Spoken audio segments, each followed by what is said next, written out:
Assalamualaikum warahmatullahi wabarakatuh. Perkenalkan, nama saya Rina Puspita dengan NIM ES2310335 dari Prodi Ekonomi Syariah 4B. Di sini ingin menjelaskan materi atau memaparkan materi saya yang berjudul Kaidah tentang Adat.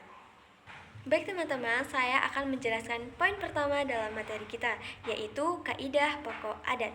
Kaidah menjadi dasar utama dalam pembahasan ini adalah al-adah muhakamah, yang artinya adat itu dihukumi sebagai hukum. Apa maksudnya? Maksudnya adalah bahwa kebiasaan atau adat yang berlaku luas di masyarakat bisa dijadikan dasar hukum dalam Islam, selama adat itu tidak bertentangan dengan Al-Quran dan hadis. Contohnya begini, kalau di suatu daerah, mahar pernikahan biasanya berupa seperangkat alat sholat, uang tunai, maka hal itu sah menurut hukum Islam, karena sudah menjadi kebiasaan yang umum dan diterima oleh masyarakat. Islam datang bukan untuk menghapus adat, tetapi untuk menjaring adat yang baik dan menolak adat yang buruk atau bertentangan dengan syariat. Selanjutnya saya akan menjelaskan poin kedua dalam materi kita, yaitu pengertian adat dan uruf. Pertama, apa itu adat? Adat adalah kebiasaan yang dilakukan berulang-ulang atau terus-menerus oleh masyarakat, sehingga dianggap wajar menjadi bagian dari kehidupan mereka. Contohnya, kebiasaan memberi mahar emas saat pernikahan, cara menyambut tamu dengan makanan khas daerah. Nah, selama kebiasaan ini tidak bertentangan dengan ajaran Islam, maka ia bisa dijadikan acuan dalam penetapan hukum. Lalu, apa itu uruf? Uruf adalah kebiasaan yang dianggap baik oleh akal dan diterima secara umum oleh masyarakat. Biasa dikatakan bahwa uruf adalah adat yang baik.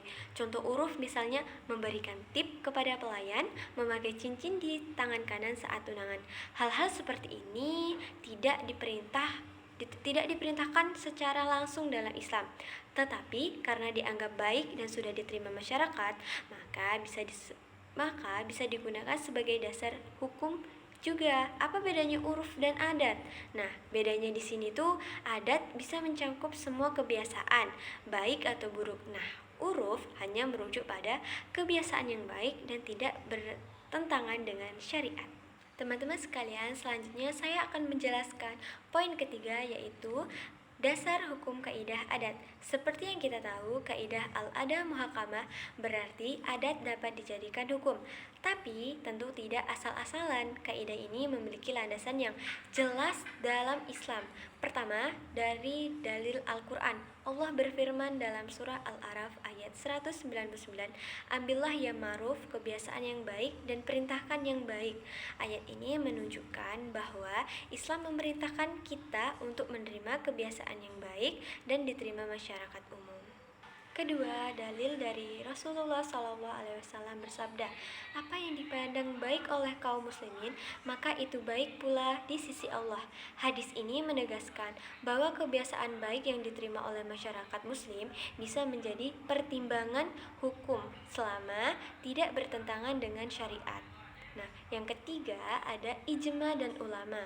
Para ulama fikih dari berbagai mazhab juga sepakat bahwa adat bisa dijadikan sumber hukum dalam hal-hal yang tidak dijelaskan secara rinci dalam Al-Quran dan hadis. Misalnya hal-hal dalam jual beli, mahar, atau kebiasaan bermuamalah sehari-hari. Teman-teman, sekarang kita masuk ke poin keempat, yaitu objek pembahasan dalam kaidah adat. Apa maksudnya? Maksudnya adalah bidang atau bagian hukum Islam apa saja yang bisa digunakan adat sebagai dasar hukum. Karena perlu diingat, semua hukum bisa diambil dari adat, hanya hal-hal tertentu saja yang dibolehkan.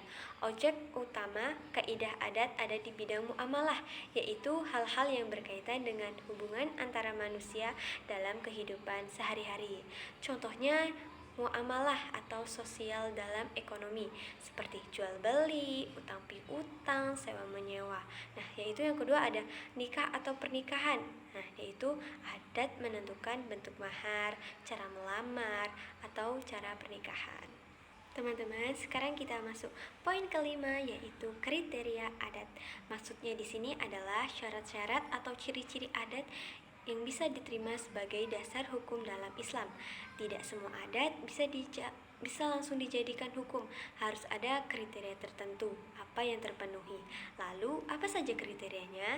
Nah, yaitu yang pertama, tidak bertentangan dengan syariat. Ini yang paling penting. Adat tersebut tidak boleh melanggar ajaran Al-Quran dan hadis. Kedua, konsisten dan terus-menerus. Adat tersebut dilakukan secara berulang-ulang dan stabil, bukan kebiasaan sesaat atau musiman. Nah, yang ketiga, berlaku saat diperlukan. Adat itu masih berlaku ketika kasus hukum terjadi. Jadi, kalau sudah ditinggalkan masyarakat, maka tidak bisa dijadikan dasar hukum. Teman-teman semua, sekarang kita udah masuk poin ke-6, yaitu kontradiksi dalam kaidah adat. Apa maksudnya kontradiksi? Dalam kaidah adat, kontradiksi di sini maksudnya adalah ketika adat bertentangan dengan hukum syariat, maka kaidah tidak berlaku. Jadi, meskipun adat itu sudah dilakukan sejak lama dan berlaku luas dalam masyarakat, kalau bertentangan dengan Al-Quran dan hadis, maka tidak boleh. Contoh yang sering terjadi, misalnya di suatu daerah ada adat mewajibkan calon pengantin membayar denda besar jika tidak melakukan prosesi adat tertentu. Jika denda itu memberatkan atau tidak ada dasar syariat, maka hukum Islam tidak mengakuinya. Teman-teman, sekarang kita masuk poin ke-7, yaitu diskursus adat dalam perubahan hukum. Apa maksudnya?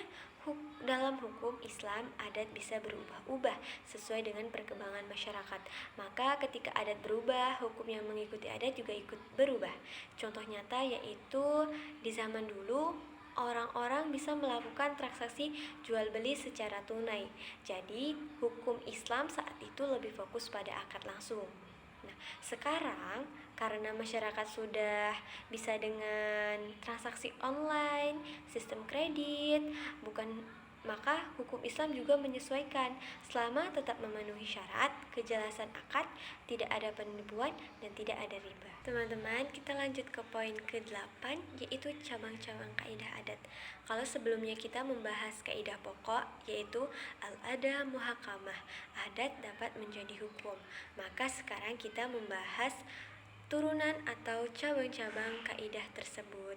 Apa itu cabang kaidah? Cabang kaidah adalah bentuk lebih khusus dari kaidah utama yang menjelaskan bagaimana adat bisa berlaku dalam kondisi tertentu. Teman-teman, kita sampai di poin terakhir, yaitu mustasnayat. Dalam bahasa sederhana disebut pengecualian terhadap kaidah adat.